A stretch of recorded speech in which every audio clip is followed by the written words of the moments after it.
প্রিয় শিক্ষার্থীরা, আজকে আমি তোমাদের মাঝে একটি ভিডিও নিয়ে আসলাম এইচএসসির আইসিটির সংখ্যা পদ্ধতি থেকে একটি গুরুত্বপূর্ণ অঙ্কের সলিউশন। এটা আমাদের ময়মনসিংহ বোর্ড 2024-এ এসেছে সৃজনশীল 3-এ। বেশ একটা জটিল অঙ্ক, আমি তোমাদের খুব সহজে এটাকে সলিউশন করে দেবো। এটা কর আগে দেখতে পাচ্ছ বলা আছে যে রেডিক্স পয়েন্ট কি। আমরা জানি রেডিক্স পয়েন্ট হচ্ছে এমন একটি বিন্দু, যে বিন্দু দ্বারা দশমিক সংখ্যা এবং ভগ্নাংশ সংখ্যা আলাদা করা হয় তাকেই রেডিক্স পয়েন্ট বলে। আমার দশমিক সংখ্যা এবং ভগ্নাংশ সংখ্যা কীভাবে আলাদা করে আমি একটু উদাহরণ সাহায্যে বুঝিয়ে দিচ্ছি। যে একটা মান ধরো 40.20, আমি কিন্তু এই দশমিক চিহ্নটা ব্যবহার করার পরেই কিন্তু আমি বুঝতে পারছি যে এটা হচ্ছে টাকা, এটা হচ্ছে পয়সা। এই চিহ্নটা বা এই ফুটাটা ব্যবহার করার পরেই কিন্তু আমি বুঝতে পারছি যে এটি হচ্ছে পয়সা, এটি হচ্ছে টাকা। এই যে পৃথককরণ আমি এই শুধু এই ফুটার কারণে কিন্তু করতে পেরেছি। এই ফুটাকে বলা হয় রেডিক্স পয়েন্ট। আচ্ছা, তারপরে বলা আছে খদাগে বলা আছে যে ন্যান্ড গেট দিয়ে ওয়ার গেট তৈরি করে দেখাও। আমরা জানি ন্যান্ড গেট একটি সার্বজনীন গেট, এটিতে আমরা মূলত তৈরি করতে পারবো যে কোনো গেটই। তাহলে আমি উদাহরণস্বরূপ একটি ইনপুট নিলাম 3টি এ বি সি, এবং প্রত্যেকটি গেটে আমি ন্যান্ড দিয়ে নিয়েছি।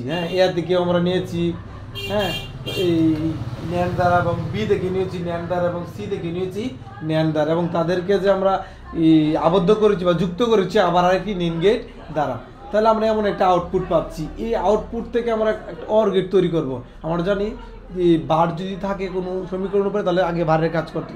তাহলে আমরা এখন ভারটিকে ভাঙবো। ভার ভাঙলে কিন্তু চিহ্নের পরিবর্তন হয়। যেমন এই জায়গা এবং এই জায়গায় যদি আমরা ভারটা ভাঙি, তাহলে এনি ইন্টুর জায়গায় কিন্তু প্লাস চিহ্ন হবে, এবং এনি ইন্টুর জায়গায় কিন্তু প্লাস চিহ্ন হবে।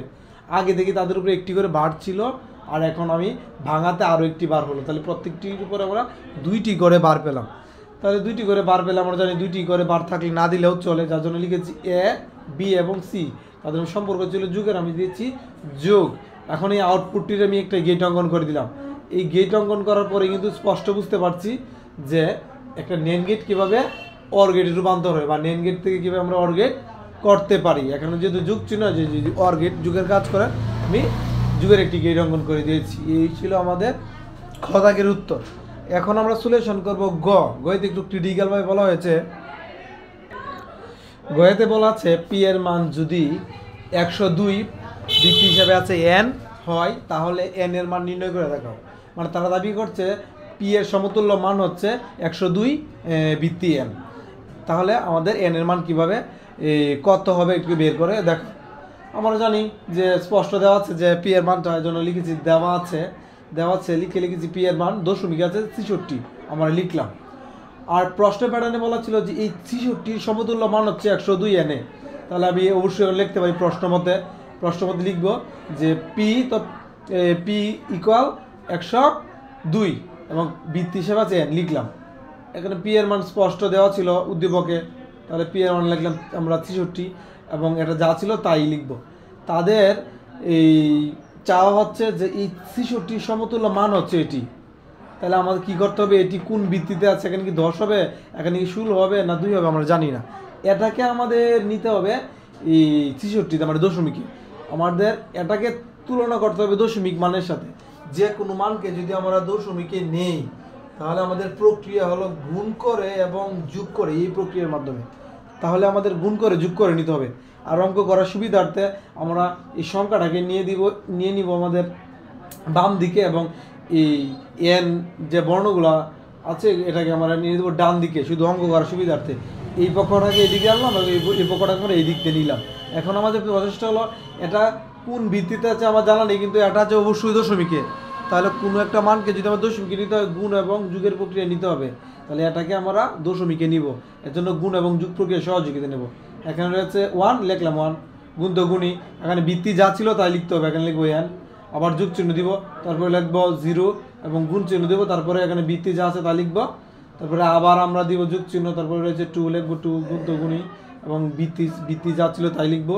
তাহলে 3 বার কাজ করার পরে যেহেতু আমরা দশমিকে রূপান্তর করবো, দশমিকের সংখ্যা 0 থেকে 9 পর্যন্ত, যার জন্য উল্টা দিক থেকে আমরা লিখবো 0, 1, 2, আর থাকলে লিখলাম 3, 4, এইভাবে লিখে যেতাম। তাহলে এই কাজটা শেষ, আমাদের 66 রয়ে গেল। এখন এটা যদি এটা আমরা কাজ করি তাহলে আমরা কিন্তু এন স্কোয়ারই পাবো, আর ওয়ানের তেমন কোনো কাজ নেই, ওয়ান তো ওয়ানই, যার জন্য আমরা লিখেছি যে এন স্কোয়ার। তারপরে এখানে পাবো এন, এই এন যদি আমরা এই জিরোর সাথে গুণ করি কিন্তু জিরোই পাবো, যার জন্য আমরা লিখলামই না। তারপরে এখানে এন উপরে পাওয়ার হিসেবে আছে জিরো, এন উপরে পাওয়ার হিসেবে জিরো থাকলে এর মান হয় ওয়ান। আমরা ক্যালকুলেটর ইউজ করলেই বুঝবো, বা একটা নিয়মই কোনো কিছুর যদি ভিত্তি জিরো হয় তাহলে তার মান হয় ওয়ান। আর এই ওয়ান যদি আমরা টু এর সাথে গুণ করি আমরা টুই পাবো, ইকুয়াল তো ইকুয়ালই, তারপর যা ছিল চাই 66 ছিল 66 লিখলাম। এখন কাজ হচ্ছে এটা এদিক দিয়ে রাখলাম, এই 66 দিক দিয়ে আমরা এই দুইকে মাইনাস করে নিয়ে গেলাম, পক্ষ পরিবর্তন করলে চিহ্নের পরিবর্তন, এখানে প্লাস আছে আমরা এই দিক দিয়ে মাইনাস করে নিয়ে নেব। হ্যাঁ, তাহলে এটা তো এটাই, 66 থেকে আমরা মাইনাস করবাম 2, তাহলে পাবো আমাদের 64, আর এন স্কোয়ার তো এন স্কোয়ারই, আবার এন স্কোয়ারই লিখলাম। এই 64কে আমরা ভাঙিয়ে লিখলাম, মানে 8 এর উপরে পাওয়ার হিসেবে 2 দিলাম, এটা দ্বারা বুঝছি 8 দুইটি, মানে 8 8 64 ভাঙিয়ে লেখার পরে এদিক দিয়ে পাওয়ার হিসেবে আছে 2, এদিক দিয়ে পাওয়ার হিসেবে আছে 2, আমরা 2 যদি বাদ দিয়ে দিই এন এর মান আসে আমরা 8 পেয়ে যায়। এখন আমরা বলতে পারবো এই এন এর মান হচ্ছে 8, মানে এই সংখ্যাটি আছে অক্টালে। এই হলো আমার কাজ। এখন আমি সলিউশন করব ঘ। এখানে ঘ ধাকে বলা আছে যে মাইনাস পি আছে আমাদের দশমিকে এবং মাঝখানে প্লাস চিহ্ন, মাইনাস কিউ আছে দশমিকে, এদের পার্থক্য নির্ণয় করে 2 এর পরিপূরকের মাধ্যমে, মানে অলরেডি তারা পি এর আগেও মাইনাস চিহ্ন দিয়ে দিয়েছে এবং কি এর আগেও মাইনাস চিহ্ন দিয়ে দিয়েছে, আর মাঝখানে চিহ্ন দিয়েছে যুগ চিহ্ন, মানে যুগের মাধ্যমে আমরা পরিপূরকটি করতে। তাহলে যেহেতু দুইটির আগেই মাইনাস চিহ্ন, মানে দুটি ঋণাত্মক সংখ্যা, আমাদের দুটিকেই পরিপূরক করতে হবে, এটা আমাদের এই প্রথমেই ধরে নিয়েছি যাতে আমাদের অঙ্ক করতে অসুবিধা না হয়। আর যদি এরকম হতো একটি বড় একটি ছোটো, তাহলে কিন্তু শুধু ছোটোর একটুকে আমাদের পরিপূরক করতে হতো, কিন্তু যেহেতু দুটির আগে আমাদের মাইনাস চিহ্ন আমরা দুটিকেই পরিপূরক করব, এটা আমাদের প্রথম ধারণা। আচ্ছা, আর আরেকটি বড় ধারণা হচ্ছে একটা মানকে আমাদের অবশ্যই পরিপূরক করতে হলে বাইনারিতে আনতে হবে।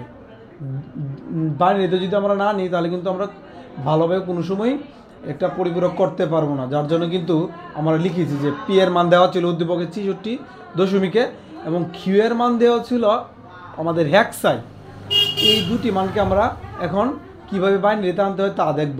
তাহলে পি এর মান কিউ এর মান আমরা লিখলাম, পি এর মান 66, যেহেতু দেওয়া ছিল দশমিকে, দশমিক থেকে আমরা যে কোনো প্রক্রিয়ায় যাই না কেন আমাদের ভাগ করে যেতে হবে, এটা আমাদের নিয়ম, ভিত্তি দ্বারা ভাগ করতে হবে। যেহেতু আমরা দশমিক থেকে আমরা বাইনারিতে যাব, বাইনারির ভিত্তি 2 দ্বারা ভাগ করব। 66কে যদি আমরা 2 দ্বারা ভাগ করি আমরা পাবো 33, এবং এটা পুরোপুরিভাবে ভাগ হয়েছে নিঃশেষে, হাতে কিছু নেই, যার জন্য লিখেছি 0। আবার আমরা 33কে 2 দ্বারা ভাগ করব, ভাগ করে কিন্তু আমরা পেয়েছি 16, আর এই 16-এর সাথে যদি আমরা আবার 2 গুণ করি তাহলে 16 দুগুণে 32, আর এখানে হচ্ছে 33, তো আবার হচ্ছে 1, মানে অবশিষ্ট 1 লিখলাম। আবার 16কে 2 দ্বারা আমরা ভাগফল পাচ্ছি 8, এবং এখানে আর কোনো অবশিষ্ট নেই, কারণ 8-এর সাথে যদি 2 গুণ করি আমরা 16ই পাবো, যার জন্য অবশিষ্ট নেই বিধায় আমরা 0 লিখেছি। আবার এটাকে আমরা 2 দ্বারা ভাগ করবো, পাবো আমরা 4, আর 4কে যদি আমরা আবার 2 দ্বারা গুণ করি কিন্তু 8ই পাবো, তাহলে আবারও আমরা অবশিষ্ট কিছু পেলাম না, যার জন্য আবার 0 লিখলাম। এটাকে আবার 2 দ্বারা ভাগ করেছি, পেয়েছি 2, অবশিষ্ট কিছু নেই, আবার লিখলাম 0। এটাকে আবার আমরা 2 দ্বারা ভাগ করেছি, পেয়েছি 1, অবশিষ্ট কিছু নেই, যার জন্য আবারও 0 লিখলাম। কিন্তু এই 1কে তো 2 দ্বারা ভাগ করা যাবে না, যার জন্য আমাদের মন থেকে এখানে 0 লিখতে হবে, এবং এই 0-এর উপরে যা থাকে তাই লিখতে হবে। এখানে রয়েছে 1, আমরা লিখবো 1। আর নিয়ম হচ্ছে নিচ থেকে উত্তরটা নিতে হয়, নিচ থেকে আমাদের উত্তরটা নিতে হবে। আমরা যেহেতু বাইনারিতে নিয়েছি তাহলে নিচ থেকে উত্তর নিব। প্রথমে লিখবো 1, তারপরে লিখবো 4টা 0, লিখলাম 4টা 0, তারপরে 1 0, যে 1 0। আমার অলরেডি 66কে বাইনারিতে নেওয়া শেষ। এখন আমার কাজ হচ্ছে কিউ এর কাজ। কিউ এর মান উদ্দীপকে দেওয়া আছে হেক্সায়, কিন্তু তারা দাবি করছে কিউ থাকবে দশমিকে, তো শুধু তাদের কথাতে আমরা আবার এই হেক্সা থেকে আমাদের দশমিকে কনভার্ট করতে হবে, শুধু তাদের চাওয়ার জন্য। নাহলে কিন্তু আমরা চাইলে কিন্তু এই হেক্সা থেকে অনার্সে বাইনারিতে আসতে পারতাম, কিন্তু তাদের কন্ডিশনটা এরকম, কিউ রয়েছে দশমিকে, তাহলে আমরা দশমিকে আমরা এই রূপান্তর করে নিব। তাহলে দশমিক এই হেক্সা থেকে যদি দশমিকে আসতে হয় তাহলে গুণ এবং যোগ প্রক্রিয়ার সাহায্যে, গুণ এবং যোগ এটা নিয়ম, যে কোনো প্রক্রিয়া থেকে আমাদের যদি দশমিকে আসতে হয় তাহলে গুণ এবং যোগ প্রক্রিয়ার মাধ্যমে। এই জন্য আমরা গুণ এবং যোগ প্রক্রিয়ার সাহায্য নিয়েছি। লিখেছি প্রথমে 2 এবং গুণ চিহ্ন দিয়েছি, এখন ভিত্তি এখানে যা ছিল তাই লিখেছি 16, যুক্ত যুগী বি এর মান 11 লিখলাম, গুণ তো গুণী, এবার ভিত্তি ছিল 16 লিখলাম 16। যেহেতু আমরা দশমিকে যাবো, দশমিকে যেতে হলে এই উল্টো দিক থেকে এখানে লিখতে হয় 0 এবং লিখলে 1 আর থাকলে লিখতে আমরা 2 3 এইভাবেই লিখতাম। আচ্ছা, এখন কাজ হচ্ছে এটার সাথে যদি আমরা একটা গুণ করি আমরা পাবো 32 প্লাস তো প্লাসই, এবং এখানে 16-র উপরে বৃত্তি হিসেবে 0 আছে, এর মান হচ্ছে 1। এই 1 সাথে আমরা 11 গুণ করি 11ই পাবো। তাহলে 32 আর 11 যদি আমরা যোগ করি এখানে পাবো 43। এটা অলরেডি আমাদের দশমিকে এসে গেছে। এখন কাজ হচ্ছে এই দশমিক থেকে আমাদের বাইনারিতে যাওয়া, কারণ পরিপূরক করবো আর বাইনারিতে যাবো না তা তো হয় না, অবশ্যই বাইনারিতে নিতে হবে। তাহলে এই 43কে আমরা এখন বাইনারিতে কনভার্ট করবো। আর যেহেতু 43 রয়েছে দশমিকে, দশমিক থেকে যদি যে কোনো সংখ্যা পদ্ধতি চাই না কেন ভাগ প্রক্রিয়া যেতে হবে, তার ভিত্তি দ্বারা ভাগ করতে হবে। আর বাইনারির ভিত্তি হচ্ছে 2, এর জন্য আমরা 2 দ্বারা ভাগ করবো। 43কে যদি 2 দ্বারা ভাগ করি আমরা ভাগ ফল পাবো 21। 21 সাথে 2 গুণ করে আমরা পাবো 42, আর এখানে রয়েছে 43। তাদের পার্থক্য হচ্ছে 1-এর, এর জন্য আমরা অবশিষ্ট লিখলাম 1। আবার 21কে আমরা 2 দ্বারা ভাগ করলাম, ভাগফল পেলাম 10, আর এই 10 যদি 2 দ্বারা গুণ করি তাহলে পাবো 20, আর এখানে রয়েছে 21। তাদের তফাৎ হচ্ছে 1-এর, এখানে লিখবো 1। আবার 10কে 2 দ্বারা ভাগ করবো আমরা পাবো 5, এবং এখন আর কোনো অবশিষ্ট নেই। 5কে 2 দ্বারা গুণ করি আমরা 10ই পাবো, যার জন্য এখানে লিখবো 0। আবার 5কে 2 দ্বারা ভাগ করবো, ভাগফল পাবো 2 এবং অবশিষ্ট আকার পাবো 1। আবার 2কে যদি আমরা 2 দ্বারা ভাগ করি ভাগফল পাবো 1 এবং ভাগশেষ 0, কারণ এই 1 দ্বারা যদি আমরা 2কে গুণ করি 2ই পাবো, যার জন্য অবশিষ্ট বলবো আমরা 0। আবার 1কে আমরা 2 দ্বারা ভাগ করবো, ভাগশেষ পাবো আমরা 0, কারণ 2কে আমরা 1কে আমরা 2 দ্বারা ভাগ করতে পারবো না, যার জন্য আমরা এখানে মন থেকে 0 লিখবো, এবং এই 0-এর উপরে যা আছে তাই লিখতে হবে। এখানে 0-এর উপরে যেহেতু 1 আছে আমরা 1ই লিখবো। আর এই অঙ্কের ক্ষেত্রে নিয়ম হচ্ছে বাইনারি সংখ্যা নিচ থেকে লিখতে হবে। তাহলে নিচ থেকে যদি লিখি প্রথমে লিখতে হবে আমাদের 1, তারপরে 0, তারপরে 1, তারপরে আবার 0, তারপরে আবার 2টি 1, আবার 2টি 1। আমাদের অলরেডি দুটা মানকে পি এবং কিউকে আমরা বাইনারিতে রূপান্তর করতে পেরেছি। এখন আমাদের কাজ হচ্ছে দুটাকে পরিপূরক, কারণ কি দুটির সামনে মাইনাস চিহ্ন ছিল, দুটি মানে আমাদের ছিল ঋণাত্মক, যার জন্য আমরা দুটিকেই পরিপূরক করব। আচ্ছা, প্রথমে আমরা পিকে পরিপূরক করব এবং তারপরে কিউকে পরিপূরক করব। এখানে আমরা পি এর মানটি পেয়েছিলাম 7 বিটে, কিন্তু আমরা অঙ্ক করবো 8 বিটে। আমরা জানি 8 বিটে অথবা 9 বিটে আমাদের এই 16 বিটে অঙ্ক করতে হয়। তাহলে এখানে যেহেতু 7টি বিট ছিল, আমারও এক্সট্রা আকার আরও একটি শূন্য সংযোজন করলাম যেন 8 বিট পূর্ণ হয়, জন্য এখানে লিখে দিচ্ছি 8 বিট রেজিস্টার, এটা অলওয়েজ লিখে দিতে হবে। তারপরে এই 8 বিটকে যদি আমরা উল্টিয়ে দিই বা বিপরীত করে দিই, এখানে আছে 0 আমরা লিখবো 1, এখানে 1 লিখবো 0, এখানে 0, এখানে 1, এখানে 0 1 0 1 0 1, এখানে 1 লিখবো 0, এখানে 0 লিখবো 1। এই যে পরিবর্তনটা করলাম, এই পরিবর্তনকে বলা 1-এর পরিপূরক। এখানে স্পষ্ট লিখে দিব 1-এর পরিপূরক। আর এই 1-এর পরিপূরকের সাথে এটাকে মডিফাই করে তো আমরা এটা পেয়ে গেলাম, এটার তো এমন আর দাম নেই। এই 1-এর পরিপূরকের সাথে মানে এই লাইনের সাথে আমরা আরও 1 যোগ করব, তাহলে পেয়ে যাব 2-এর পরিপূরক। আমরা ধরে আরও 1 যোগ করি, এখানে রয়েছে 1, এখানে 1 আর 1 যোগ করি, আমাদের বাইনারিতে হয়ে যাবে 10। আর এই 10-এর 0 লিখবো এবং হাতে যাবে 1, তাহলে এই লাইনে তো শুধু 0ই রয়েছে, আর হাতে 1 আসলে যে হাতে 1 বসলো, তারপরে তো কোনো কাজ নেই। এখানে যা ছিল তাই লিখে দেবো, এখানে যা ছিল তাই লিখে দিব, এখানে যা ছিল তাই লিখে দিব। এই যে পরিবর্তনটা করলাম এটাকে বলা হয় 2-এর পরিপূরক। এখানে শুধু আমি কাজ করেছি পিকে 2-এর পরিপূরক করলাম, কিন্তু কিউয়ের আগেও কিন্তু মাইনাস চিহ্ন ছিল, যার জন্য আমাদের কিউকেও পরিপূরক করতে হবে। এটা হচ্ছে আমাদের কিউয়ের মান। কিউয়ের এখানে আমরা যদি বিট গণি তাহলে এখানে পাবো 6টি বিট। 6 বিটে তার অঙ্ক করা যাবে না, আমরা অঙ্ক করবো 8 বিটে অথবা 16 বিটে। তাহলে 8 বিটে করতে গেলে আমাদের আরও 2টি শূন্য সংযোজন করতে হচ্ছে, সামনে 2টি শূন্য লিখলাম। এখন 8 বিট পূর্ণ হলো, এখন লিখে দিলাম 8 বিট রেজিস্টার, লিখে দিতে হবে। এই মানটাকে যদি আমরা উল্টিয়ে দিই বা বিপরীত করে দিই তাহলে কিন্তু আমরা পেয়ে যাব 1-এর পরিপূরক। এখানে রয়েছে 1, আমি লিখবো এখানে 0, এখানে রয়েছে 1, এখানে লিখবো 0, এখানে হচ্ছে 0 লিখবো 1, এখানে রয়েছে 1, এখানে লিখবো 0, এখানে রয়েছে 0, আমি লিখবো 1। এই যে পরিবর্তনটা করছি এটাকেই বলা হয় 1-এর পরিপূরক। তাহলে এটাতে আমার দাম নেই, কারণ আমি এটাকে মডিফাই করে এটা পেয়ে গেছি। এখন এই লাইনের সাথে আরও 1 যোগ করব, তাহলে আমি পেয়ে যাব 2-এর পরিপূরক। এখানে হচ্ছে 0, এখানে 1, 1-এর সাথে যদি আমি 0 যোগ করি তাহলে আমি 1-এই পাবো। এই 0 তো 0, এই 1 তো 1ই, 0 তো 0ই, যা ছিল তাই। এই যে পরিবর্তনটা করলাম এটাকে বলা হয় 2-এর পরিপূরক। 1 যোগ করলেই 1-এর পরিপূরকের সাথে আমার 2-এর পরিপূরক পেয়ে যাই। এখানেও আমি পেয়ে গেছি পি-এর পরিপূরক, এখানে পেয়ে গেছি আমি কিউ-এর পরিপূরক। এই 2টি পরিপূরক আমি যদি যোগ করে দিতে পারি বাইনারিতে তাহলে আমার অঙ্কের উত্তর শেষ।